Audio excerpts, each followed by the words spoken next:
Hello everyone, MFPallytime here. Welcome back to Dark Souls 2, Saints of the Scholar Something Edition. We are going to be making our way into the woods today, the Lost Woods, so that we can, make our way over to the first boss. We're going to go nice and easy. We're going to stick to a pretty standard, normal path today, not going to deviate too much. There are some differences between, Dark Souls 2 and the Scholar Edition on this particular route. Well, and the other one for that matter. Nice, just waste that durability. So apparently there was a pretty big bug in Dark Souls 2 for quite some time. I believe it's been fixed. I'm not 100% on that. Someone can fill me in. But if you were playing the game above 30 frames per second, which I was always, your weapon durability would decrease twice as fast. And that's a pretty big problem. That's a really big problem. Let's just take the easy path right now. Yeah. Apparently that's been fixed. So like when I hit walls and things like that, it won't be as catastrophic as it used to be. That used to be a really, really, really big problem for me. So we have one of our ogre friends over in the water. We're gonna ignore him. Oh, you're new. And I barely could fight at all there. That was really, really, really slow attacks for some reason. Whatever. I believe this is just some souls. Oh, it's another homeward bone. I believe we have like 10 of those things now. Pretty happy with that. Is he gonna see me? We good? We good, bro? We good, bro? No, you didn't hear me. No, you good. You keep walking in that water. I'm just gonna make my way over here. I hope you don't mind. I mean, we could fight him, but really, do we have any reason to fight him? No, not at all. Not at all. He does give souls, so I guess that's a reason. Let's see if I can parry. I mean, we'll just backstab him because he was asking for it, but maybe this guy? Hello? Sir?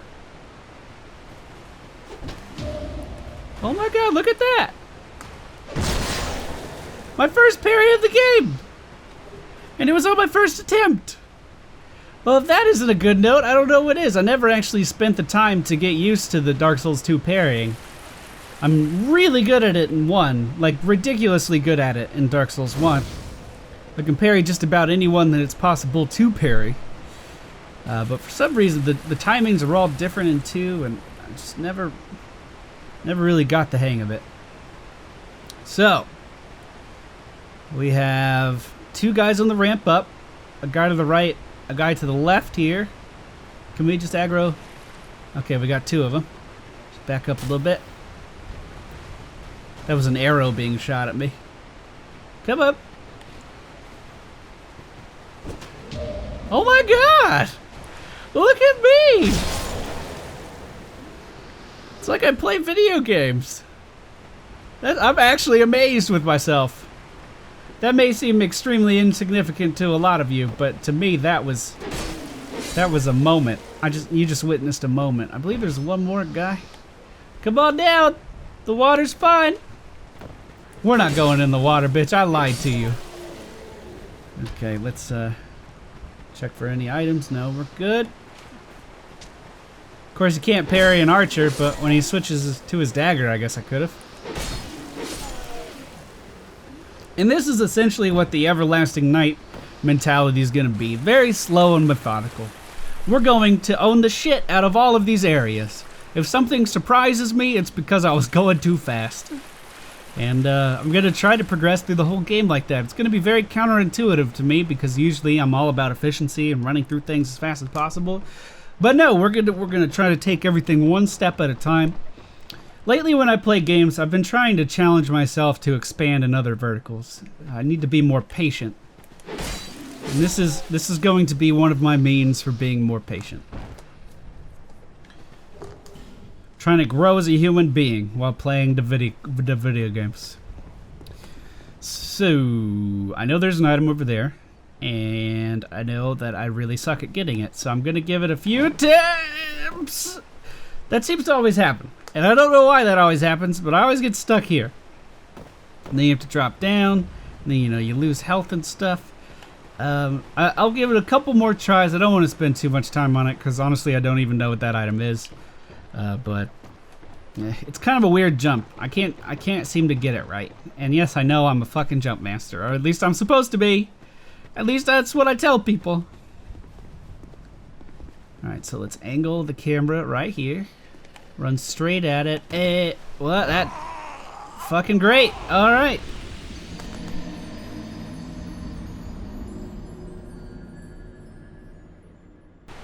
You know, really, I don't even need that item. Fuck that item, you know what I'm saying? There's a difference between being patient with yourself and dying for no reason. You know what I'm saying? You know what I'm saying? We should just be able to power right through this, though, honestly. I mean, this is early game garbage. We are taking some unnecessary damage from this archer. It was a good shot, bro. You know, one of the things that always bothered me a lot about Dark Souls 2 in particular was the fact that archers seem to have magnets on the end of their arrows. And those magnets just lead perfectly into your body almost every time. It's actually really hard to dodge arrows in this game. It's not that hard to put your shield up and block an arrow, but actually getting out of the way of the arrow. In the early game when you don't have a lot of adaptability and, you know, maybe you're a little over encumbered, it is actually quite difficult. So, I believe we're going to be greeted by a friend here. Yes, so let's just let him come down. Hello. Anyone else? No? Okay.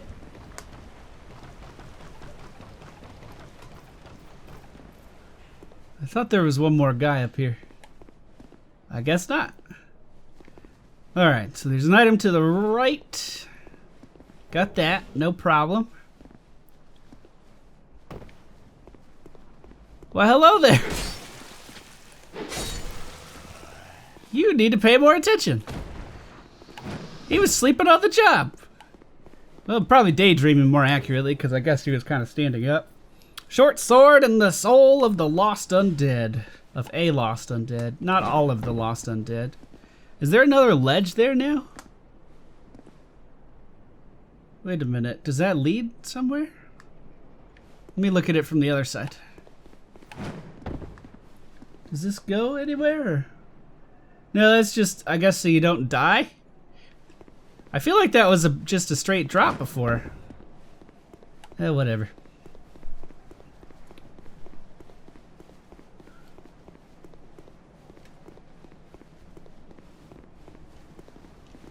Oh shit! Oh god! I was trying to climb down the ladder and I was doing some weird little shuffle. Just while I was standing still there. Instead of climbing down. I guess he was blocking my entrance onto the ladder there. Do not like that. Do not like that one bit.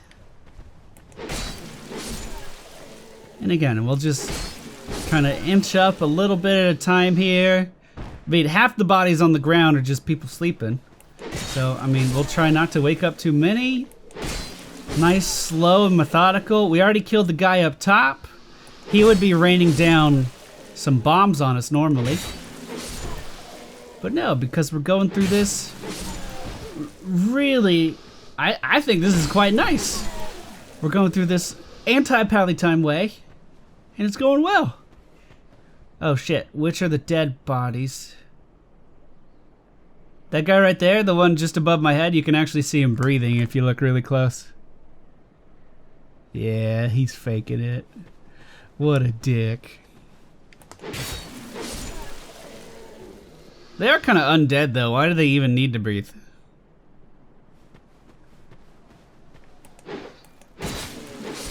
I don't quite get that. You're dead, or you're alive. Got it. Are you breathing? Yeah, his head's moving. Wake up. And just look how easy that was. No big deal.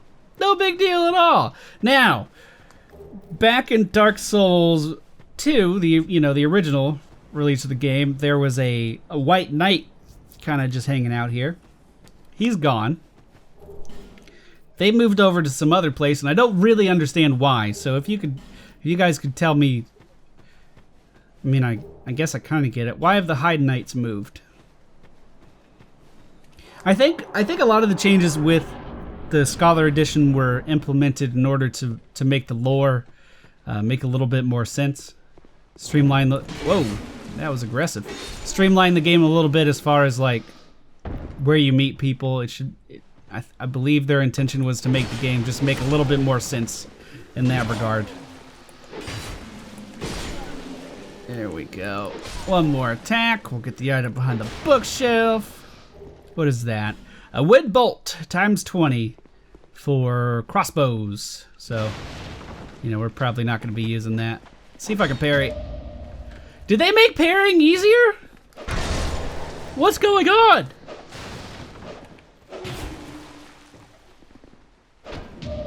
Oh my god, they had to have made parrying easier. I've hit everyone except for I've done 4 out of 5. Oh my god. I might actually be good at this game if I can keep parrying like this. That being said, we're not going to stick with the little shield for the majority of the game. Holy shit, man. Okay, alright. We'll just reposition here a little bit. Go ahead, suck on a life gem, eat that candy. That throw, though, was excellent. Holy shit. You deserve a raise for that throw. Oh, God. This is getting a little sketchy. This is getting a little sketchy. Stop that. Oh, no. Oh, no. Oh, no. Oh, no. Panic. Panic. Panic. I'm panicking. I'm panicking. I'm panicking. Dude, fuck these guys. Just go up the ladder. Just get to the fire. Just get to the fire. Okay. Alright, we're good. We're good, man. Oh, shit! Oh, shit! Come on. Come on, sit down. Just sit down. Oh, we're good. We can make it. Fuck. I did light the bonfire, though, so we're gonna respawn right there. We're gonna respawn right there. It's no big deal. No big deal, man. No big deal at all. Okay, so from here, we actually have a lot of stuff to do. We have a ton of stuff to do. First, we need to talk to her. Hello. I'm sorry, I just skipped all of her dialogue. She just says hi, asks if we want to buy something. We will buy this key. And that is gonna be it, I believe. We will be moving into miracles a little bit later. As of right now, we're just a normal knight. Nothing too fancy. I am gonna buy the merchant hat from her, and the reason for that is because, oh god, is because the merchant hat actually gives you a plus to item discovery. Hat worn by merchants from Lannifer, where blue represents knowledge. Wearing this increases item discovery. Lannifer is the farthest land to the south and follows a strict etiquette of isolationism. The rare visitor from Lannifer is always a little odd. And the effect is that it raises item discovery. Look how dope our mustache looks with this. Alright, next we're going to head upstairs. And this room is locked. So how do you get in? Well, you just break the fucking door. Just break the... Wow, it's very dark in here. That was a lizard that has a gem on its back, and we can use that gem to upgrade our weapons in a little bit. God, it's pitch black in here. I wonder if I'm missing anything. Alright, we'll just grab that item. I think I got everything. Yeah, I think we're good. And then over here... Shit. Yeah, just close the door. Yeah. You're really hard to hit when you're sitting down. Thank you for standing up.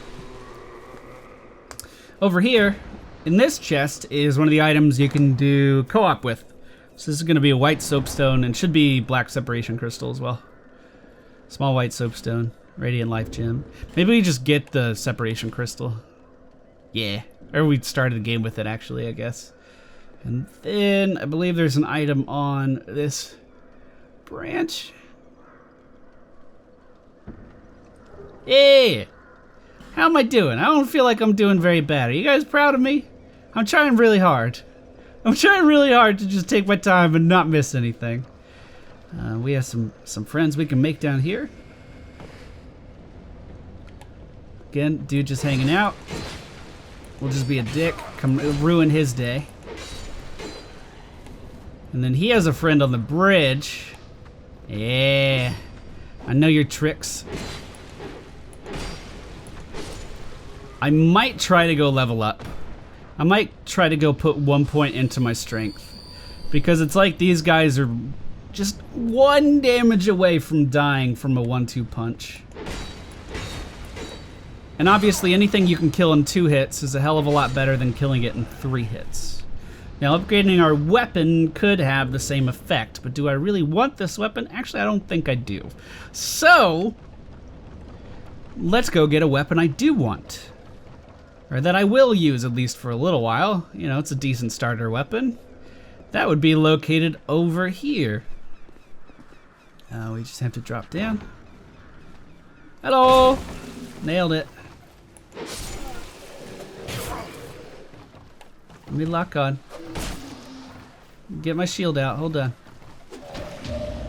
Dude, they had to have made parrying easier. It has to be easier. Oh shit. Look at that! I'm convinced. I'm convinced it's just easier. It has to be. Alright. So, in here is that area we just climbed through to get up to that bonfire. So we're just a little to the right of it. We're gonna be coming back here later in the game. Kind of. A little bit. I believe I missed a guy. Yeah. One thing I will say about the Steam controller is it's a little harder to just zoom your camera around you. Because you're ouch. Where your right stick would normally be, you're operating a touchpad instead. So I've noticed I'm looking down a lot more. And I've noticed that rotating just my camera around my character takes a little bit more time. Because with the stick, you know, if you want to turn to the right, you just move the stick to the right and you can hold it there. On a touchpad, if you want to turn to the right, you have to actively be moving your thumb that way, you know what I'm saying? Shit.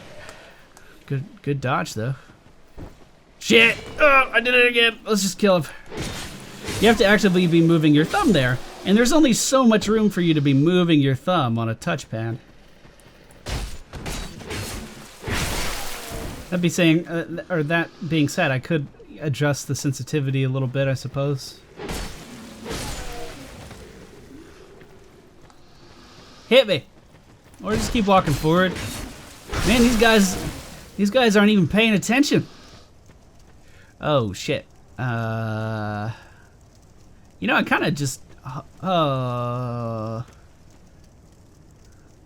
Teenage Mutant Ninja Turtles.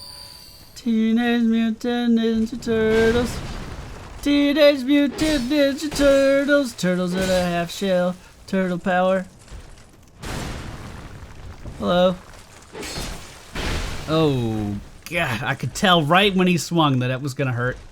Put me on my ass for a while. What are you protecting in there?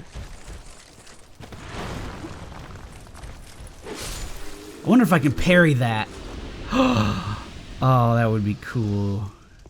That would be cool if I could parry that. I don't know if I can. Foot Soldier Shield. Let's see. Foot Soldier Shield. I already have one of those. And it's worse in every way. So we're not going to use it. Okay, so we have one enemy walking around and this dude just doing this dude things. Hello. You know, one of the cool things about Dark Souls 1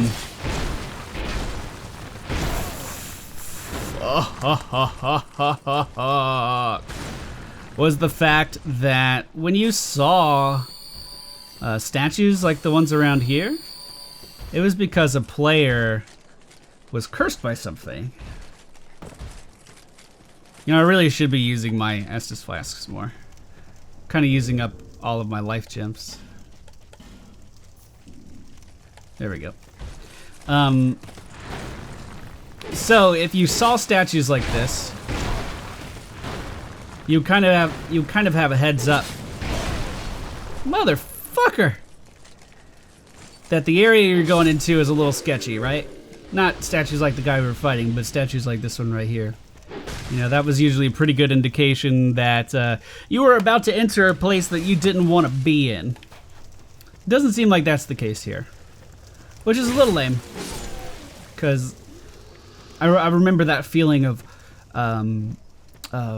just fear the first time I went down here when we were playing the game originally. I was really worried about what was looming around the corner. And I mean, there's good reason to worry about what's looming around this corner right here, assuming it hasn't changed, because there's a very scary enemy there. So hopefully I can still do this exactly the same. Hello. So the reason that worked is because Dark Souls has some immunity frames. When we were opening the door, we become immune to damage for a few seconds. And the fire longsword, right where I left it. Good.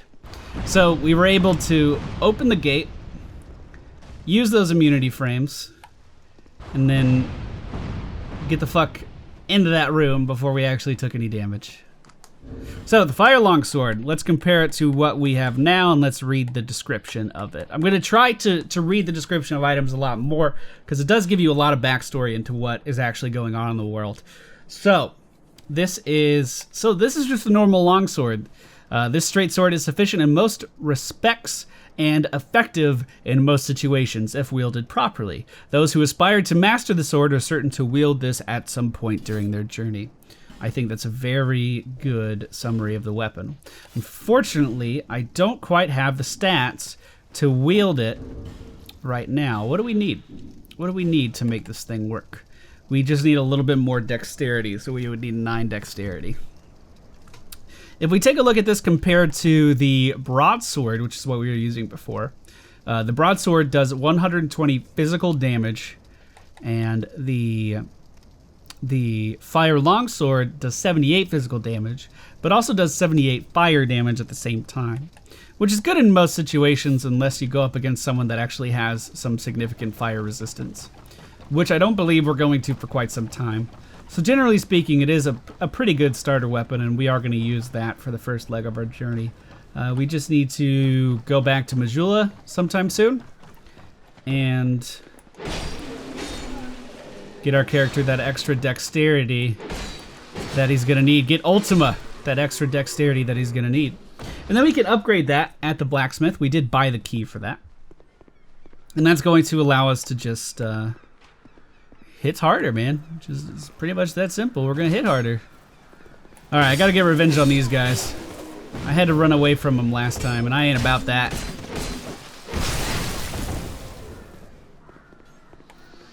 All right, come here. Stop throwing shit and get over here. Did you just smack me with your hand? I just took damage from his hand in a throwing motion. God, I'm a little bitch. I'm a little bitch right now.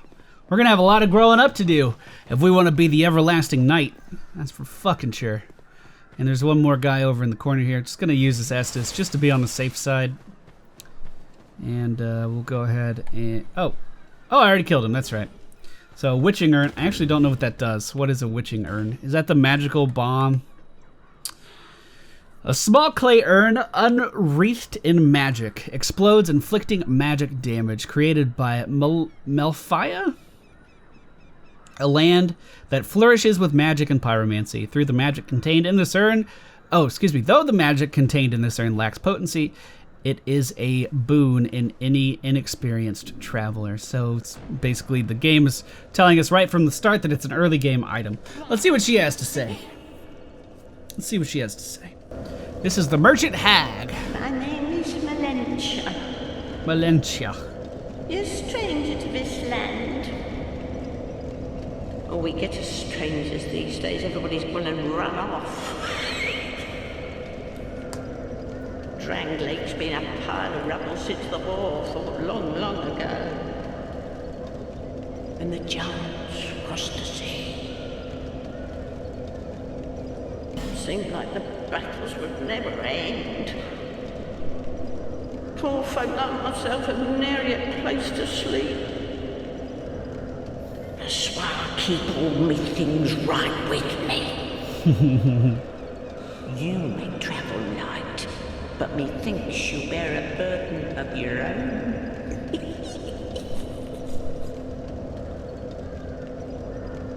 They say these trees grew from the remains of the giants. From each carcass sprouted new life growing into what you see now. But do you hear what they also say? Don't believe what an old hag says. She's funny. It's high time that I pick up a move. I've a bargain for you next time we meet, my love. Alright, I can't wait. It's high time that I pick up a move. Good talking to you. Alright, so we'll just quite easily travel back to Majula. In Dark Souls 1, you had to find the Lord Vessel in order to do any of this traveling. And for whatever reason, in Dark Souls 2, they just give it to you right away. You're able to just teleport from the very beginning, which I never quite understood. Who are you? Oh, it doesn't matter. Just help me open this door. I packed my tools in here, seeing it was vacant. But now somebody's gone and locked the door. I'm a blacksmith. I'm nothing without my tools. Bring me that key. Chop chop. Chop chop. I'm a blacksmith. Okay, so we already have the key. We bought it from Malencia, Bring me that key. I believe her name was. There we go. 1,000 souls well spent. Ah yes, very good. Now I can get to work. Yes, you can. But first, let me set up. Come again later. Let's go talk to this guy up here. Let's see what he has to say.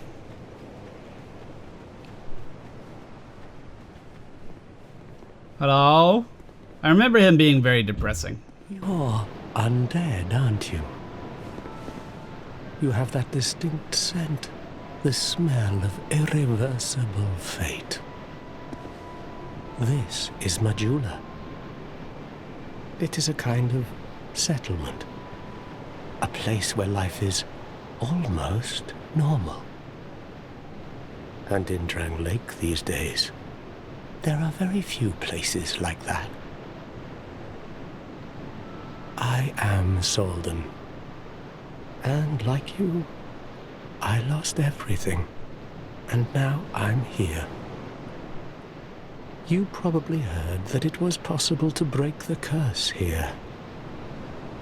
Well, that's not true at all. There's nothing here for you, me, or anybody.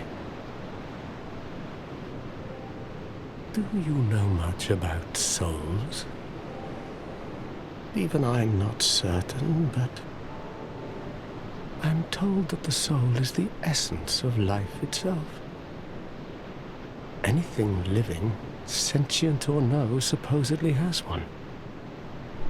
What we call the curse is traceable to the soul. Do you see what that means?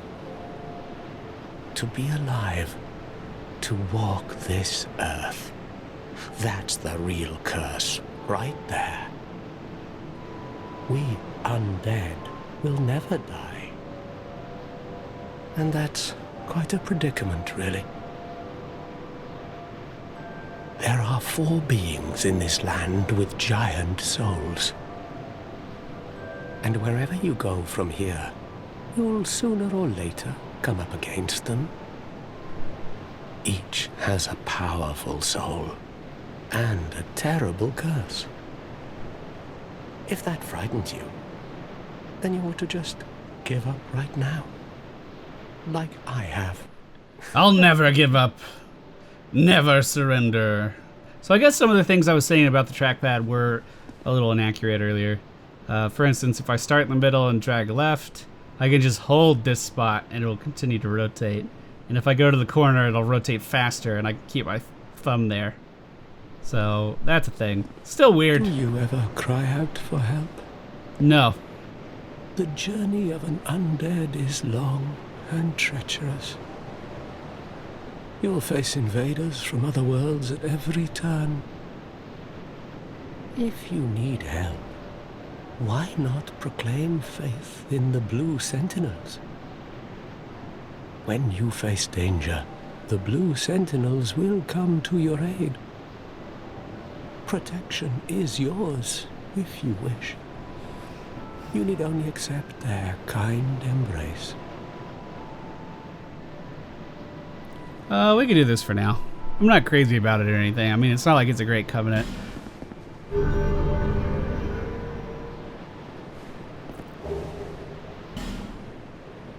That is a wise decision.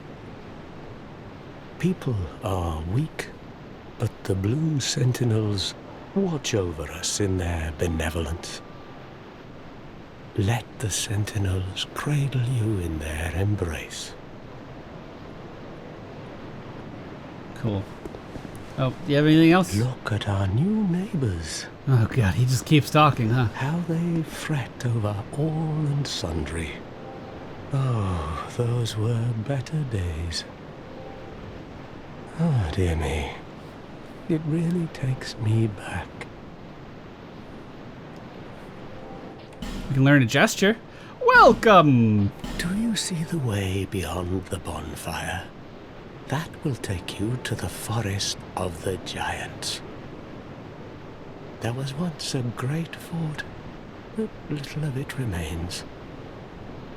You may just find something there that will be of use on your journey. But don't venture too far inside, or you might not come back. Hade's Tower of Flame lies beyond the far gate. In the cathedral, the Apostles of Blue gather. But the road leading there is perilous. The gate is rigged with some contraption. But how it works, I just don't know. Have you seen that pit, that gaping hole in the earth? I don't know what it's like down below, but I wouldn't suggest trying to find out. Besides, you'll never make it down there, not without a ladder of some sort.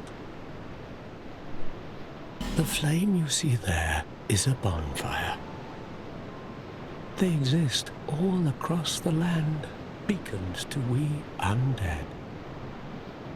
If you are tired, try resting beside the flame. The flame heals us. Long ago, a woman called a firekeeper watched over each bonfire. She kept the flame lit and guarded it from those who would extinguish it. I wonder where the firekeepers went. I do too, actually. Where did they go? Did you notice any letters on the ground on the way here? Oh, I can't take it anymore. Fuck. God. Jeez. Are you in a rush? No, but you've been talking for 10 minutes. God.